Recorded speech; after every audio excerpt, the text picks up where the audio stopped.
Ini teman-teman, kelompok Syiah paling berbahaya yang ceritanya penuh dengan hal-hal yang enak kalau dicerita tetapi sangat berbahaya sebenarnya.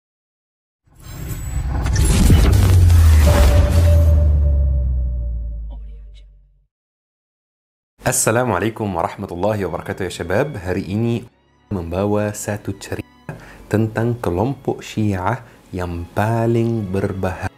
Karena Syiah itu teman-teman bukan hanya satu kelompok. Syiah itu puluhan kelompok. Bahkan kadang-kadang dihitung ratusan kelompok teman-teman. InsyaAllah hari ini kita akan kaji sejarah satu kelompok Syiah yang benar-benar sangat bahaya. Mereka itu bunuh ratusan orang. Dan biasanya orang yang mereka bunuh itu petinggi-petinggi dan orang-orang penting. Bahkan mereka pernah mencoba untuk membunuh Salahuddin Al-Ayyubi. Ya, kira-kira seperti apa cerita mereka?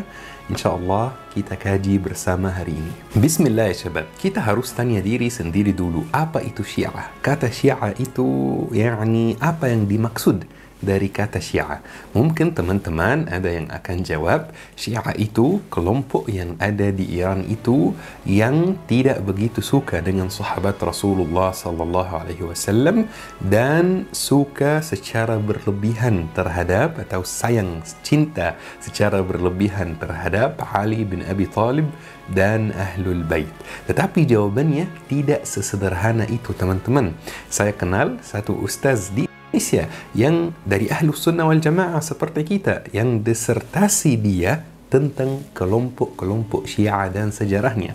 Jadi jawabannya tidak sesederhana itu. Kita harus sepakat dulu bahawa Syiah itu teman-teman adalah puluhan kelompok, bukan hanya satu kelompok. Yang di Iran itu salah satu kelompok Syiah, bukan Syiah secara umum. Tetapi semua kelompok Syiah yang di dunia ini dan yang pernah ada dan sudah punah sepakati tiga hal. Selain tiga hal ini, mereka berbeda pendapat. Tetapi ada tiga hal utama yang mereka semua sepakati. Hal pertama, yang berhak jadi khalifah setelah Nabi Muhammad SAW meninggal dunia adalah Ali bin Abi Thalib berdasarkan perintah Nabi Muhammad SAW sendiri. Dan ini pasti informasi yang tidak benar. Kita Ahlul Sunnah wal Jamaah tidak percaya seperti ini. Dan yang kedua, hal kedua yang mereka semua sepakati bahawa sahabat Rasulullah SAW merebut kekuasaan, merebut jabatan khalifah ini dari Ali bin Abi Thalib. Maka mereka tidak begitu suka dengan mayoritas sahabat Rasulullah sallallahu alaihi wasallam. Kalaupun ada yang menurut mereka tidak ikut merebut, mereka diam. Nah, ini menurut mereka.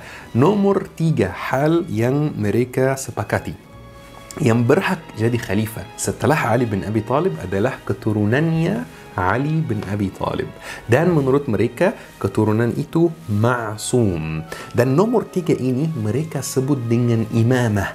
Konsep imamah adalah pokok atau dasar pemahaman Syiah. Soal imamah itu. Imamah itu yang jadi khalifah itu Ali bin Abi Thalib.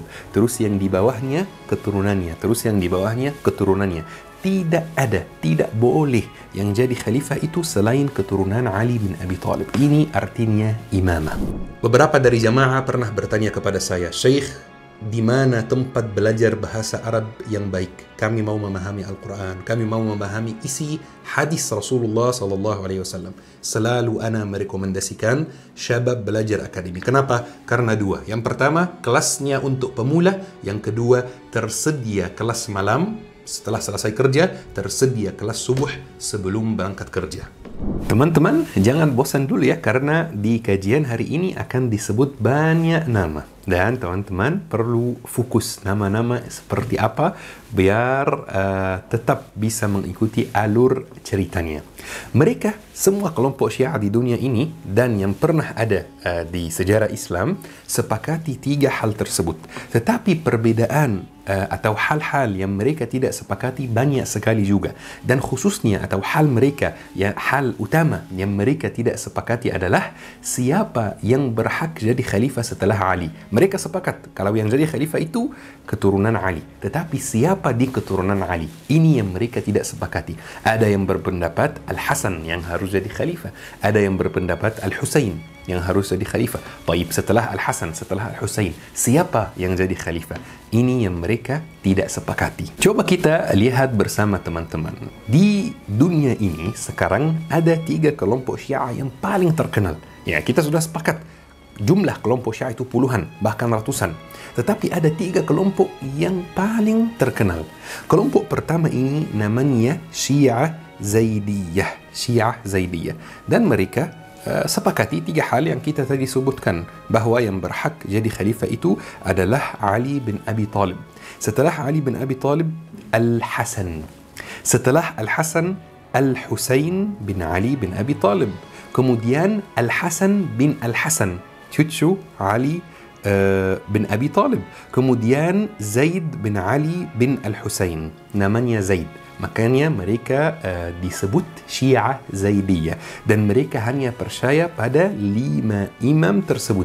Jumlah imam yang mereka percaya itu 5 saja. Dan kelompok ini masih ada sampai hari ini teman-teman di Yaman. Kalau teman-teman mengikuti atau melihat berita-berita Timur Tengah, nanti teman-teman bakal ketemu dengan nama kelompok namanya Al-Houthiyun. Al-Houthiyun itu Syiah Zaidiyah. Ya, dan Syiah Zaidiyah ini Syiah minoritas di dunia. Jumlahnya sangat sedikit. Dan ini Syiah yang ajarannya paling dekat ke kita, Ahlul Sunnah wal Jamaah.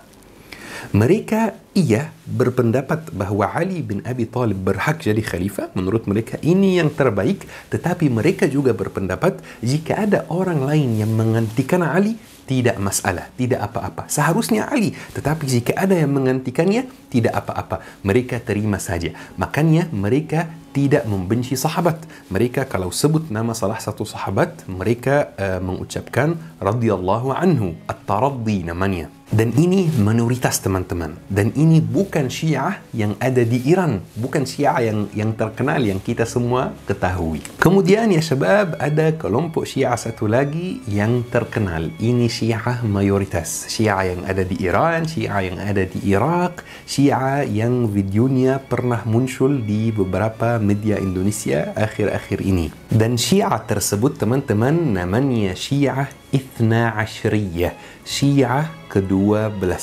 Dari namanya kita bisa dapat arti, dapat kesimpulan bahawa mereka percaya pada 12 imam. Bukan 5 imam saja seperti Syiah yang tadi. Ada yang masih ingat namanya? Syiah Zaidiyah.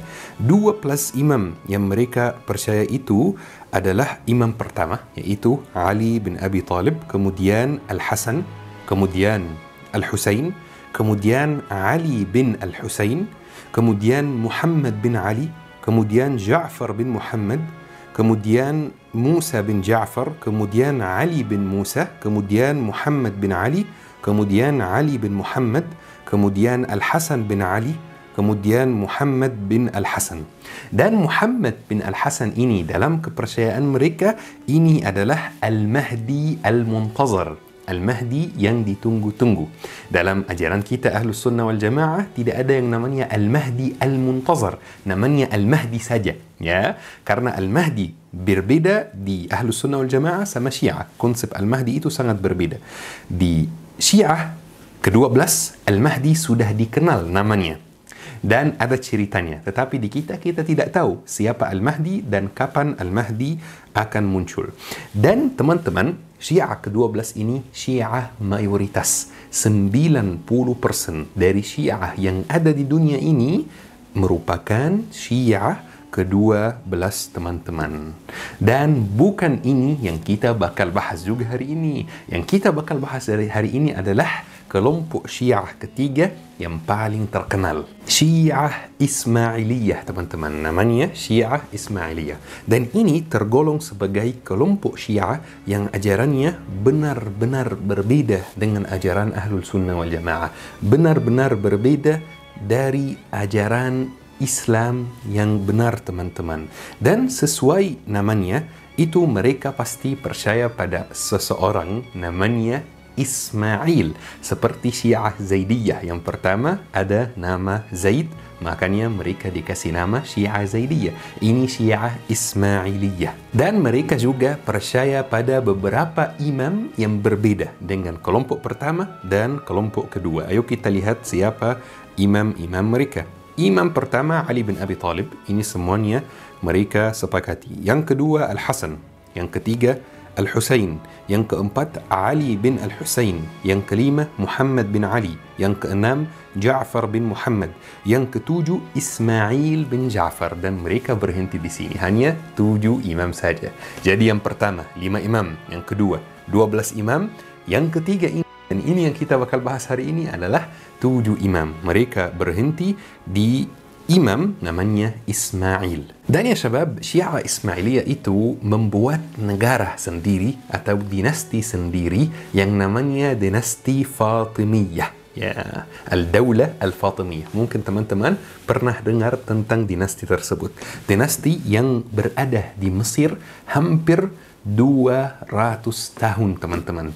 Tetapi lucunya, mereka berada di Mesir 200 tahun, mereka tidak berhasil merubah akidah orang Mesir. Akidah orang Mesir tetap Ahlul Sunnah wal Jamaah. Walaupun yang memimpin Mesir selama 200 tahun itu Syiah Ismailiyah, yang ajaran Syiahnya itu sangat jauh dari ajaran Ahlul Sunnah wal Jamaah. Bahkan sekarang, teman-teman, Mesir termasuk salah satu negara yang jumlah orang Syiah di sana sangat sedikit.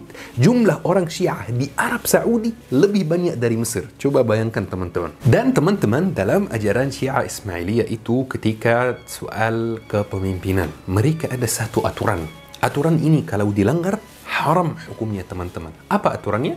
Jika ada satu raja, yang berhak jadi raja setelahnya adalah anak laki-laki pertama. Tidak boleh dilanggar aturan ini. Jika dilanggar, haram. Bukan soal diskusi, bukan soal politik, bukan soal kekuasaan. Haram seperti ini.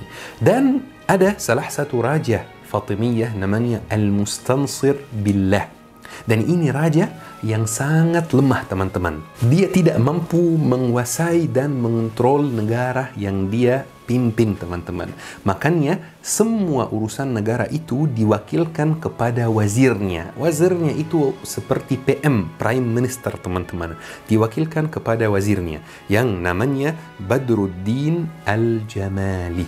Tetapi masalahnya di sini, Badruddin Al-Jamali itu yang merupakan wazir tidak begitu suka dengan anak pertama Al-Mustansir. Dia tidak mau anak pertama Al-Mustansir itu menjadi khalifah atau menjadi raja, menjadi pemimpin setelah Al-Mustansir. Dan ada satu orang juga di istana Al-Mustansir itu, namanya, teman-teman, Al-Hasan Al-Sabbah. Dan juga dia merupakan petinggi istana. Dia merupakan orang yang punya jabatan di sana. Al-Hasan Al-Sabbah suka sama Nazar, anak pertama. Badruddin Al-Jamali yang merupakan PM negara waktu itu tidak suka sama Nazar. Sukanya sama Al-Musta'li, anak bungsu Al-Mustansir. Makanya terjadi perselisihan antara Al-Hasan Al-Sabbah itu yang suka sama Nazar, yang mau mengikuti peraturan yang ada, dan sama Badruddin Al-Jamali yang tidak suka sama Nazar, yang tidak mau mengikuti peraturan yang ada, yang mau anak bungsu Al-Mustansir jadi raja, bukan anak pertama. Maka, teman-teman, Badruddin Al-Jamali itu yang merupakan PM-nya Fatimiyah, dia mengeluarkan keputusan Al-Hasan Al-Sabbah harus dipenjara. Tetapi Al-Hasan Al-Sabbah berhasil melarikan diri ke Iran, teman-teman. Dan Iran waktu itu mazhabnya bukan Syiah. Ya, Iran waktu itu di bawah dinasti Saljuqiyah yang mazhabnya Ahlul Sunnah wal Jamaah. Maka Al-Hasan Al-Sabbah melarikan diri ke Iran dan mulai menyebarkan pemahaman Syiah Ismailiyah di Iran yang waktu itu Sunni. Coba bayangkan teman-teman, kemarin dia tinggal di istana, kemarin dia pejabat penting, kemarin dia hidupnya sangat mewah, punya uang yang banyak. Tiba-tiba melarikan diri, tidak membawa apa-apa, tiba-tiba jadi miskin. Maka dia sekarang siap melakukan apapun untuk mengembalikan kekuasaannya. Maka teman-teman, dia di sana di Iran mulai menyebarkan mazhab Syiah Ismailiyah dan mulai membentuk kelompok baru.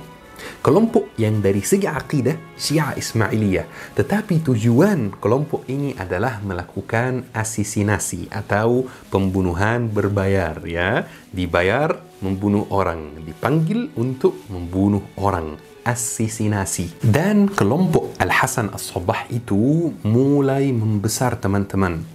Dan dia itu menarik orang yang tidak berpendidikan di sekitarnya, menarik orang yang sangat miskin dan menjanjikan dan janji kepada mereka kalau mereka bakal jadi kaya secara tiba-tiba. Dan benar, mereka mulai dibayar untuk membunuh orang. Misalnya ada wazir yang tidak suka sama wazir lain. Wazir itu panggil Al-Hasan As-Sabbah, tolong bunuh wazir yang di sana. Tolong, wazir itu artinya menteri teman-teman, ya.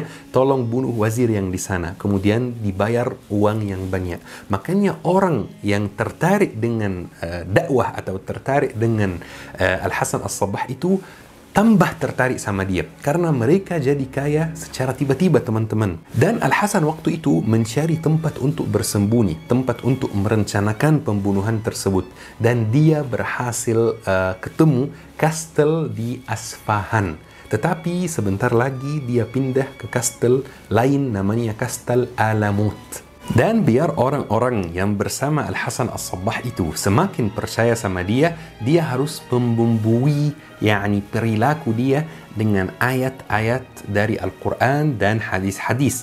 Tetapi masalahnya, tidak ada hadis atau ayat yang menyuruh untuk membunuh orang. Makanya dia membuat konsep baru bahwa ayat Al-Quran itu ada dua makna. Ada makna yang zahir, yang jelas untuk semua orang, yang bisa dipahami untuk semua orang. Bisa bahasa Arab, bisa memahami makna itu. Dan ada makna yang batin, hanya bisa dipahami oleh orang-orang tertentu. Dan kata Al-Hasan As-Sabbah, jika kamu sudah bisa memahami makna Al-Quran yang batin itu, maka kamu tidak lagi ada kewajiban beribadah. Kamu sudah memahami makna yang batin itu, kamu tidak lagi harus salat. Kamu sudah memahami makna yang batin itu, kamu tidak lagi harus zakat. Bahkan mandi junub sudah tidak berlaku lagi dalam ajaran Al-Hasan As-Sabbah itu. Zina pun dihalalkan dalam ajaran Al-Hasan As-Sabbah itu. Kelompok yang Al-Hasan As-Sabbah itu membentuk teman-teman namanya kelompok Al-Hashashin, Hassasin, dari kata asesinasi teman-teman. Kelompok pembunuh bayaran, dibayar baru membunuh teman-teman. Tetapi cara mereka dalam membunuh itu sangat berbeda juga teman-teman. Mereka itu bersembunyi dalam pakaian orang yang mengemis, ya, orang yang misalnya minta-minta uang. Kemudian mereka mendekati korbannya, kemudian mereka membunuh korbannya. Tetapi tidak boleh lari setelah membunuh. Mereka harus sampaikan ke korbannya dulu. Pas dia sakratul maut, aku dari kelompok Al-Hashashin di bawah kepemimpinan Hasan Al-Sabbah, baru melarikan diri. Kalau misalnya berhasil ditangkap, maka dia simpan di sakunya racun. Kalau berhasil ditangkap, dia minum racun itu dan mati sendiri. Ya, ini cara mereka. Tetapi pertanyaannya di sini, kok bisa pengikut Hasan Al-Sabbah itu sangat rela melakukan itu dan sangat siap melakukan ini? Ini ada cerita yang unik teman-teman. Al-Hasan Al-Sabbah itu teman-teman sudah mengenal dengan ganja yang bikin mabuk. Dan di kastel dia itu, kastel Alamut, dia membenarkan soal ganja itu dan membiarkan pengikutnya mengonsumsi ganja dengan jumlah yang banyak. Bahkan dia siapkan satu kamar dalam kastelnya yang penuh dengan kenikmatan dunia teman-teman, yang halal maupun yang haram.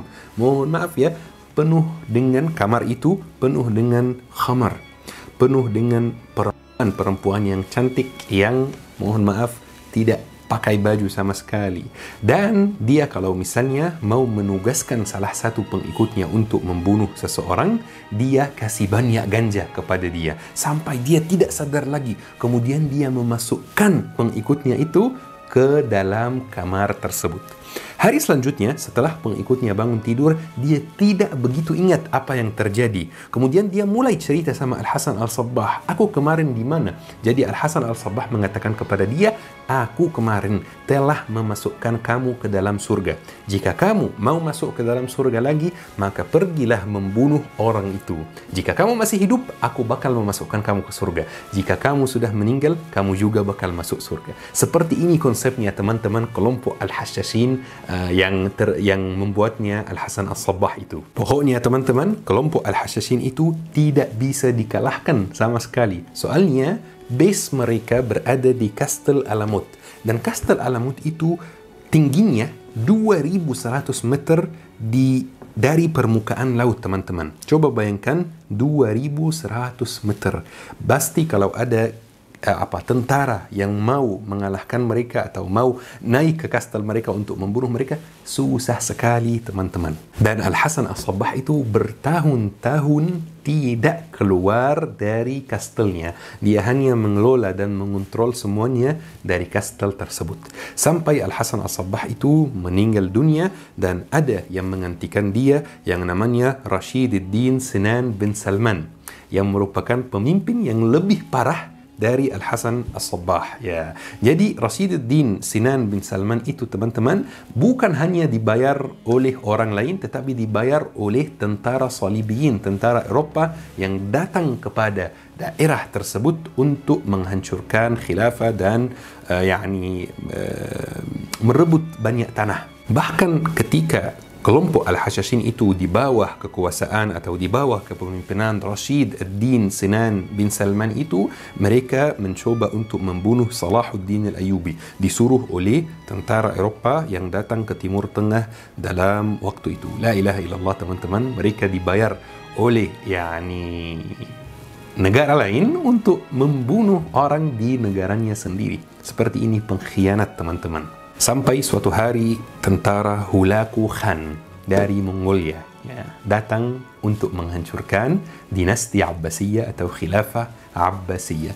Dan kelompok Hulaku Khan itu sangat kuat waktu itu. Ini bisa kita ceritakan di lain kesempatan, insyaAllah. Kelompok Hulaku Khan berhasil naik ke Kastel Alamut itu dan membinasakan kelompok Al-Hashashin yang ada di Kastel Alamut. Jadi tinggal satu cabang lagi untuk kelompok Al-Hashashin. Karena kelompok Al-Hashashin itu pas Al-Hasan Al-Sabbah mulai menyebar. Ada base-nya, ada markasnya, ada cabangnya di beberapa tempat. Jadi tinggal satu cabang saja, yaitu cabang kelompok Al-Hashashin di negeri Syam. Istilah negeri Syam itu yang dimaksud adalah Palestina, Suriah, Lebanon, dan kadang-kadang Yordania. Jadi teman-teman, kalau dengar kata Syam itu, maka yang dimaksud itu adalah 4 negara tersebut.